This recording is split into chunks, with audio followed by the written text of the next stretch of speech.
Welcome back to Big Mouth and fancy seeing you here. I genuinely believe cancellation is looming for Doctor Who, and this is how I think they're going to spin it. I think after the New Year's Day episode, they will announce that season 12 will indeed have 6 episodes. Then they won't say the word cancellation, they'll say they're giving Doctor Who a break. These are the colourful terms that these people use. Don't forget, I know how these people think. And I bet even when they're shagging their partners, they go, "Ooh, that was just the most moistless shag I've ever had. You really are my greatest lover." They even talk in spin. So I still think there's an opportunity here to save this whole situation, because they could be thinking of another situation, which is to farm it out to another company while they still raking the money. Now, we saw Sony make a deal with Disney so Spider-Man could be part of the MCU, because Sony were failing at making Spider-Man films. They didn't know how to do it. They saw Feige there making a success. They saw gold bars. Let him do it. Let him have the stress of creating a great Spider-Man. It's a win-win. The MCU is really successful. We'll rake in the cash, and we can just smoke our cigars and just put out, characters, other characters, if you like Venom. And I think a similar thing could happen, but they could just rest it. I just kind of starting to see a pattern here, and I do suspect that this could be the end of New Who. I really do. And with the 6 episodes as well, that does make me suspicious. So Doctor Who could get cancelled. I just don't see a future for Doctor Who, and I think this is why they cast a female Doctor. It wasn't a risk. They thought to themselves, we'll do this, and this is how we'll finish things. I just don't see a future for New Who right now. I don't see the passion within the BBC. We have to go back to Russell T Davies and remember that the BBC didn't go searching for reviving Doctor Who. It was Russell T Davies who went out there with his passion to get Doctor Who on the screen again. I remember him saying that he was at a do.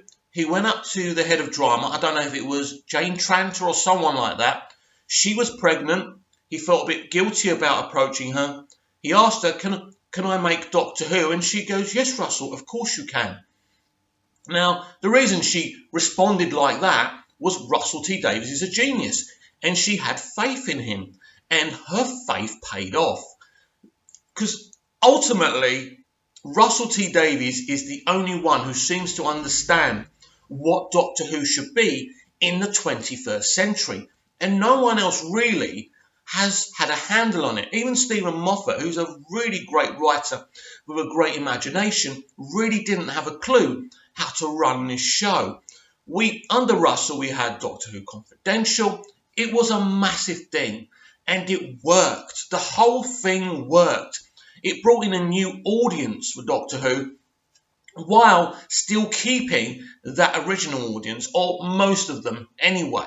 It was an exciting time. All of a sudden, the show that we watched as kids, that wasn't particularly popular, but a few of us liked to watch, was popular. Everyone was talking about Doctor Who, but I don't think they sacrificed what the character was.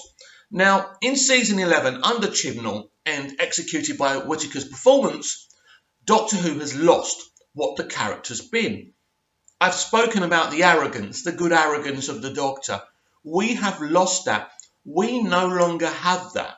And yes, I believe we are approaching the end. Now, I'd like to go on another road now. I saw a video with Jodie Whittaker saying that the best person should always be cast. And she was talking about females getting lead roles. Yes, Jodie. It shouldn't be about casting a male or a female. It should be casting the best person.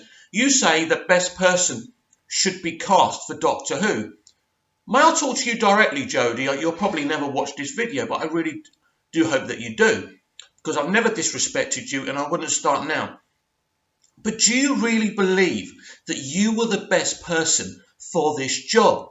I'm going to go out on a limb here and say, no, Jodie, you wasn't.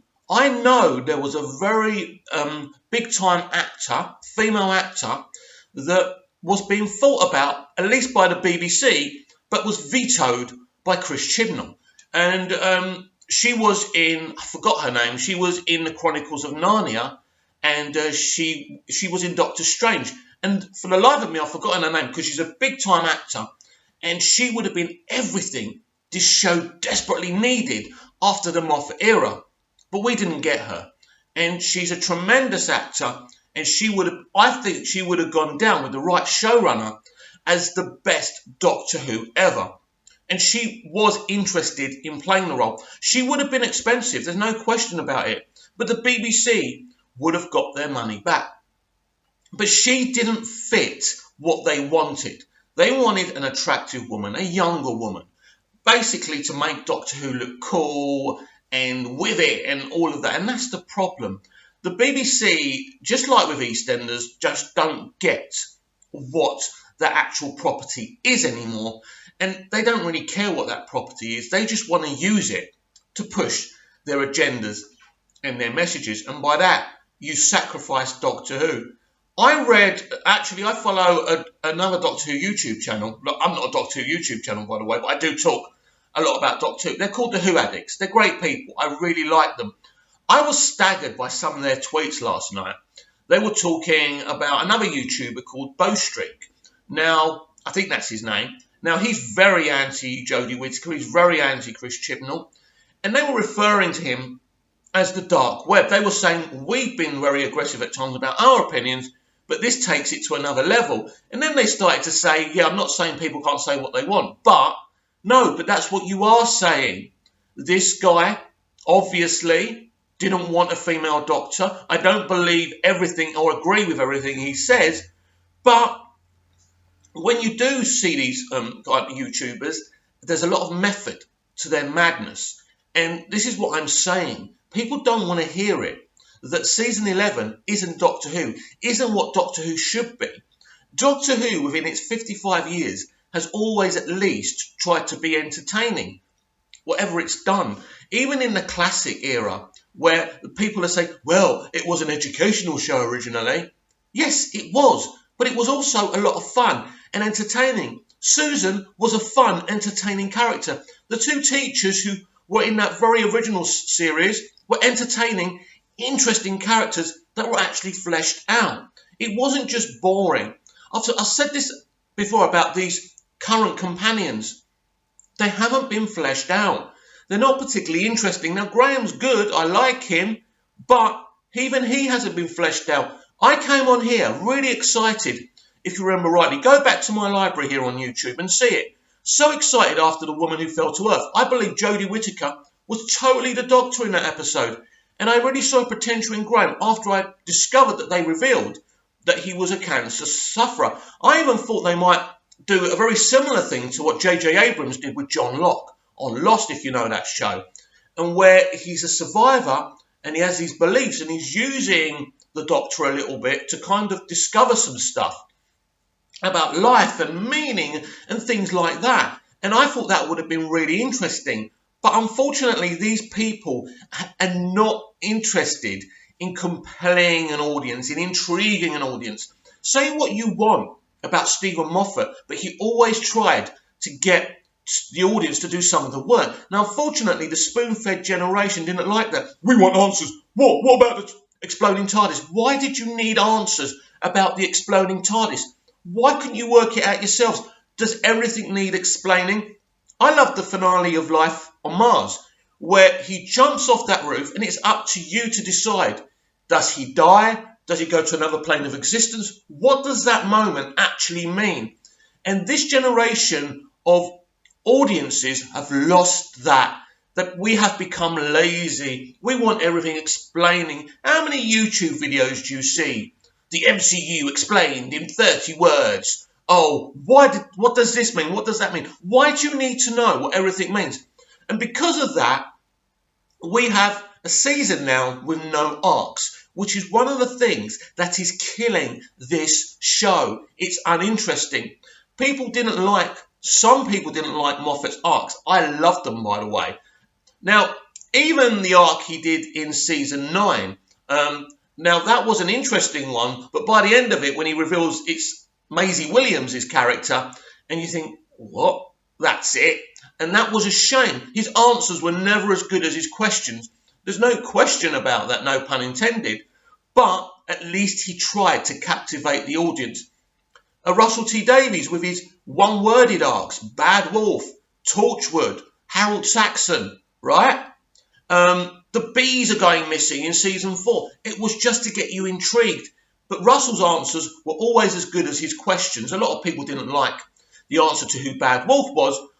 I suppose I was a little bit underwhelmed by that, but at least with that answer, you see what Rose becomes. She's this ordinary young woman who's fed up of life, travels with the Doctor, and ends up saving his life.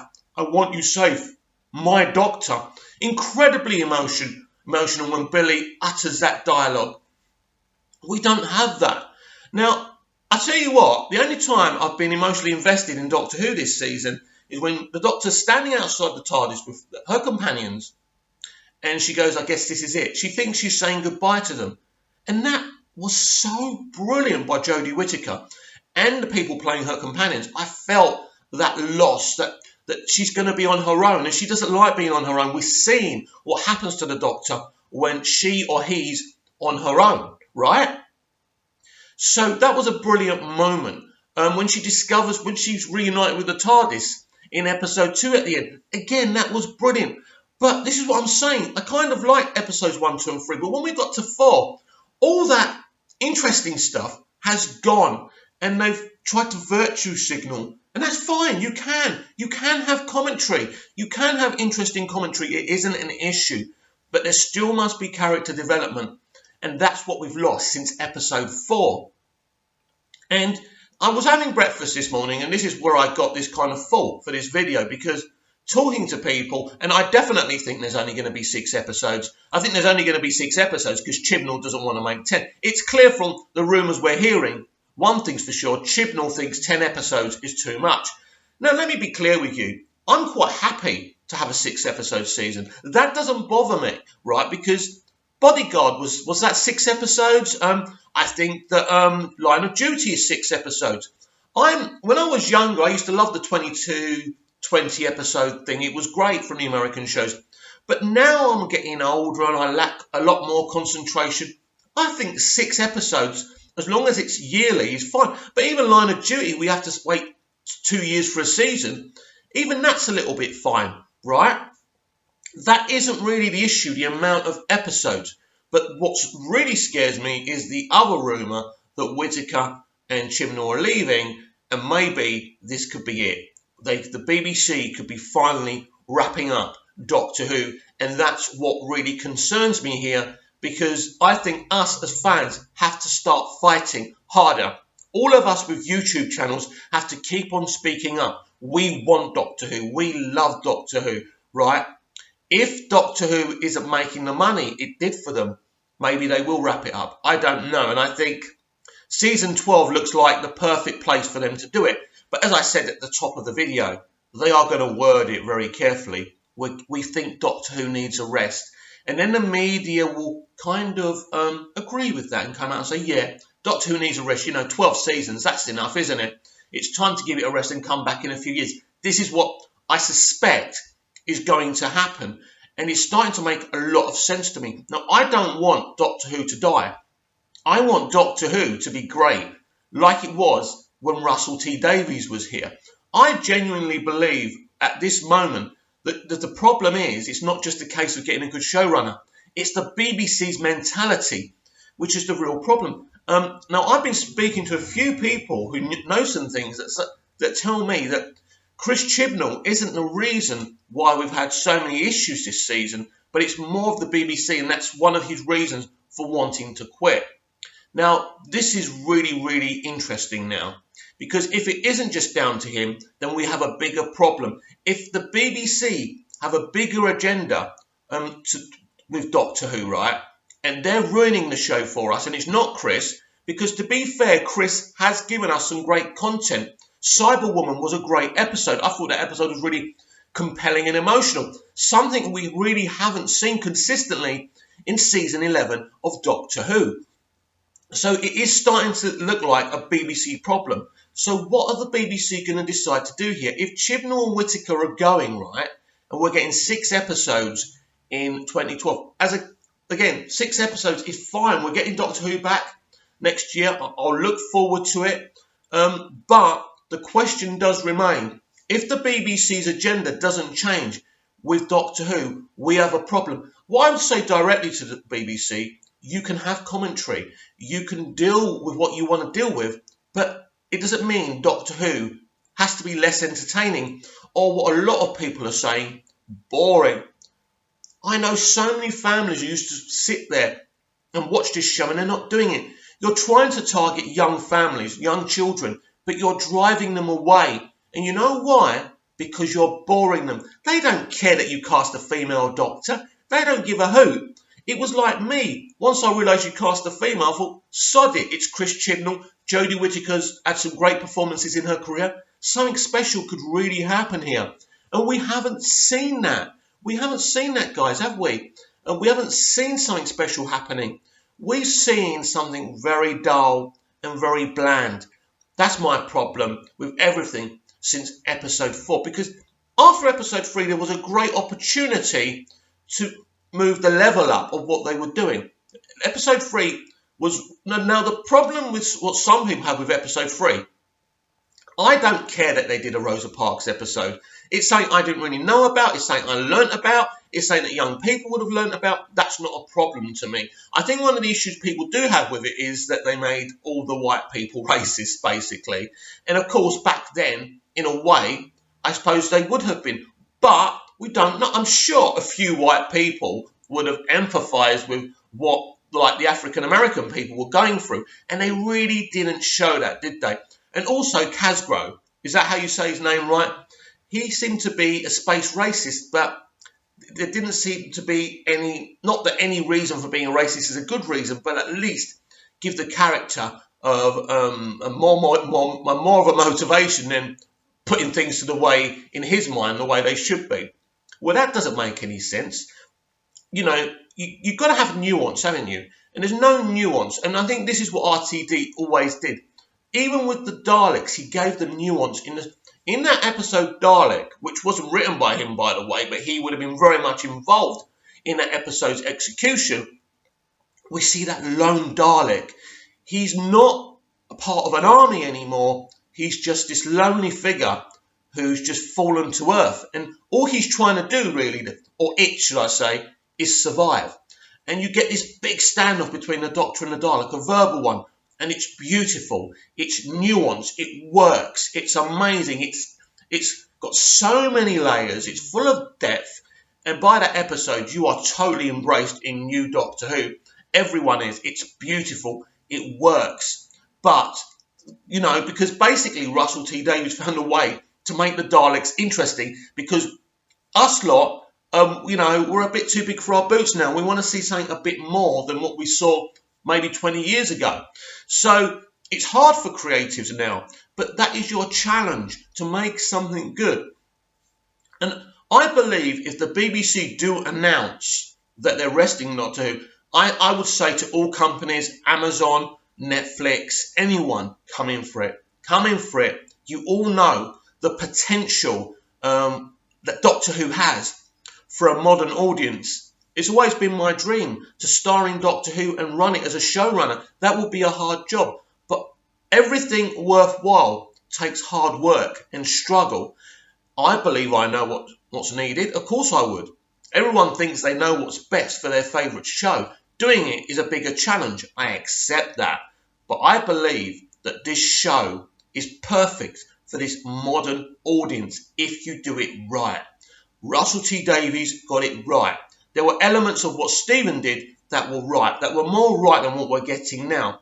But until the BBC understand that you can educate, you can represent with and be entertaining at the same time, and until they understand that, really, maybe it's the right time to rest Doctor Who.